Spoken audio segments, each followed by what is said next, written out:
Hello viewers, তোমরা সবাই কেমন আছো? আশা করি ভীষণ পরিমাণে ভালো আছো, আর আমিও খুবই ভালো আছি।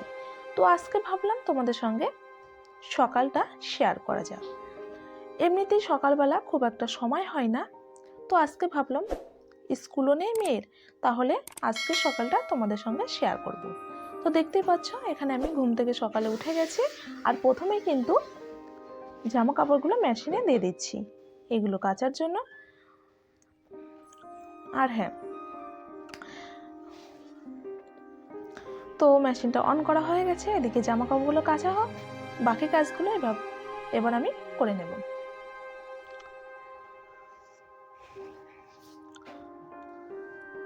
প্রথমে সকালে উঠে আমি সেম এইভাবে কিন্তু কাজগুলো করে থাকি। প্রথমে উঠে এদিকে কাপড়গুলো কাচার জন্য মেশিনে দিয়ে দিই, আর বাকি কাজগুলো এভাবে করে নিই। তাহলে এদিকে কাজটাও আমার হয়ে যায়, ওইদিকে জামা কাপড়গুলোও কাচা হয়ে যায়, তো ঝটপট কিন্তু সকালের কাজটা হয়ে যায়। আর এদিকে কিন্তু মেয়ে ঘুমাচ্ছে, এখনো ওঠেনি, তো আমার কাজ হয়ে গেলেই মেয়ে উঠে পড়ে। আর এদিকে দেখতে পাচ্ছ চিড়িয়াগুলো খাবারগুলো ডেলি চেঞ্জ করে দিতে হয়, কারণ ওর মধ্যে অনেক সময় পটি টটি করে দেয়, তো সেগুলো তো দেওয়াটা উচিত নয়, তো আমি এগুলো ডেলি চেঞ্জ করি। এদিকে জলটাও কিন্তু চেঞ্জ করে দিয়েছি, তো নিচের এই ট্রেটা উঠিয়ে নিয়ে পরিষ্কার করে দিলে কিন্তু আর কোনো প্রবলেম হয় না। তো এটা ঘরের মধ্যে রেখে দিই।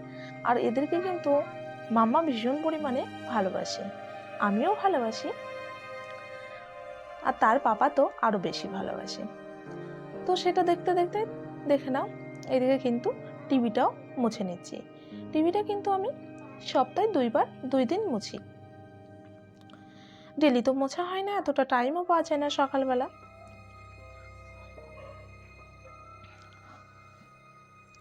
তো এইভাবে একটু মুছে নিলাম। আর উপরে খুবই ধুলো জমে যায়, যেহেতু সামনে রাস্তা।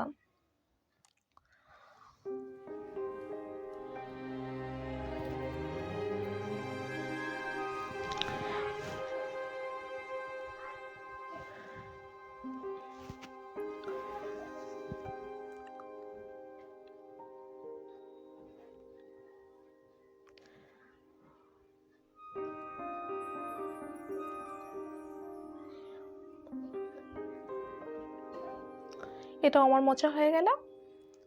এবার একটু ফ্রিজটাও মুছে নিচ্ছি, কারণ মাম্মা কি করে এর ভিতর আইসক্রিম খোঁজার ইয়েতে মাম্মা কিন্তু বারবার নোংরা হাতে এটা হাত দেয়, তো ওর জন্য ফ্রিজটা একটু বেশি নোংরা হয়ে যায়, ওর জন্য ফ্রিজটা কিন্তু আমি ডেলি পরিষ্কার করি। তো ভাবলাম আজকে একটু কলিং দিয়েও পরিষ্কার করে দিই। ডেলি এমনি এইভাবে কাপড় দিয়ে মোছা হয়, আজকে ভাবলাম একটু কলিং দিয়ে পরিষ্কার করি। এটা মাঝে মাঝে কলিং দিয়ে পরিষ্কার করা হয়, তো দেখতে পাচ্ছি এভাবে একটু পরিষ্কার করে নিচ্ছি। আর উপরে যে ডিজাইনটা দেখছো না, এটা মামার পাপা বানিয়েছে, আর এটা বানিয়েছে থার্মোকল দিয়ে।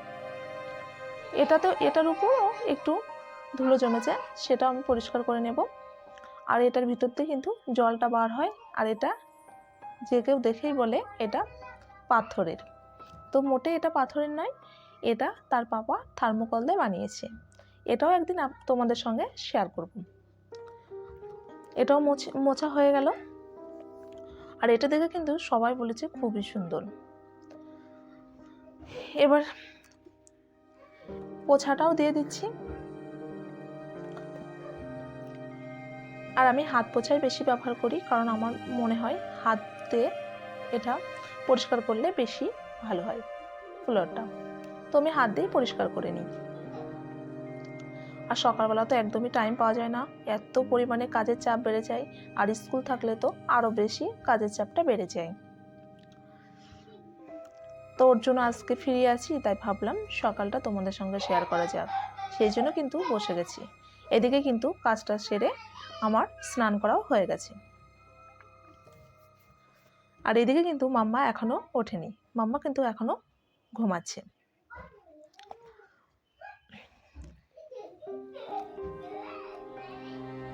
আর এদিকে মাম্মার জন্য আমি দুধটা গরম করে নিলাম, এবার এর ভিতরে একটু বনভিটা দিয়ে মামাকে খাইয়ে দেব। এদিকে মাম্মা উঠে গেছে কিন্তু। এদিকে আমি দুধটা গরম করতে এসেছি, এদিকে মাম্মা উঠে সোফায় শুয়ে আছে। তো যাই হোক, আমি ভাবলাম এদিকে তাহলে মাম্মার বনবিটাটা দিয়ে দিই। মাম্মা সকালে উঠেই ব্রাশ করে আগে বনবিটা খায়, এটা তার অভ্যাস ছোট থেকেই। তো আমি ওকে বনবিটা দিই। ছাতুটাও খাইয়ে দেখেছি, কিন্তু সেটাও পছন্দ করে না।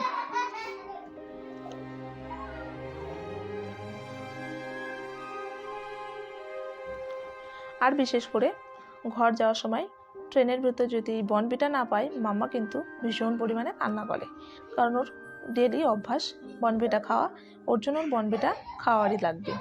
তো এদিকে মাম্মাকে আমি ডাকছি, সোফার উপর শুয়ে পড়েছে, মাম্মা খুঁতখুত করা শুরু করে দিয়েছে। আমি বলছি ব্রাশ করে না, ব্রাশ করে না, শুনছে না, এই যে কান্না করতে শুরু করেছে। আর মাম্মা সত্যি একটু ভিডিও বানাতে দেখলে মাম্মা কিন্তু আরও বেশি পরিমাণে কান্নাটা চাপে তার। আর আমাকে একটু চকলেট দাও, এ দাও, তা দাও, শুরু করে দেয় বায়না। জবরদস্তি কিন্তু তাকে ভিডিও করানোর জন্য আনতে হয়। তো যখনই ঘুম থেকে উঠে ভিডিও করা দেখেছে, মাম্মা কিন্তু আরও বেশি পরিমাণে রেগে গেছে। তো যাই হোক, মাম্মার আমি ব্রাশটা করিয়ে দিচ্ছি, আর মাম্মাকে আমি বলছি আ করো, ই করো, আর ও শুধু আমাকে দেখছে। এদিকে ব্রাশ করা হয়ে গেছে, মাম্মা পুরো ফ্রেশ। স্নানটা আমি পরে করে দেব, এখন জলটা গরম হচ্ছে, যেহেতু এখানে এখন ঠান্ডা, তোমরা তো জানোই জম্মুতে একটু বেশি ঠান্ডা।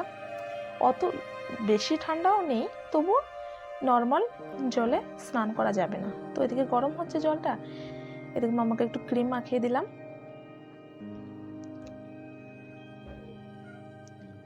আর এখন তো স্কুলও নেই, তার জন্য ভাবলাম একটু পরে স্নান করিয়ে দেবো, নয়তো তো সকালবেলায় স্নান করে রেডি হয়ে যেতে হয় মাম্মার।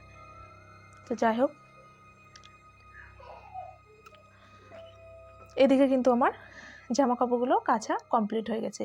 আর হ্যাঁ, আমার এটা তো অটোমেটিক মেশিন, তার জন্য এটা জামা কাপড় কাচা হয়ে গেলেও এটা অটোমেটিক বন্ধ হয়ে যায়। তো দেখতে পাচ্ছ কত সুন্দর শুকিয়ে বেরিয়ে গেছে। তো এটার জন্য, মেশিনটার জন্য কিন্তু অনেকটাই আমার ভালো হয়। তো যাই হোক, এদিকে আমার জামা কাপড়গুলো রোদে দেওয়া সব হয়ে গেছে। এদিকে এবার মাম্মার পাপার জন্য একটু চা বানিয়ে দিচ্ছি। আর সে কিন্তু আসতে গিয়েও আসলো না, কারণ এদিকে ভিডিও বানাচ্ছি, তার জন্য কিন্তু চলে গেল।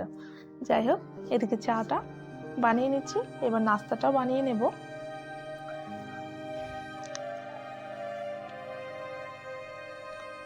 আর চায়ে কিন্তু একটু আদা না দিলে খেতেই চায় না, পছন্দ করে না, তাই একটু আদাটাও দিয়ে দিলাম।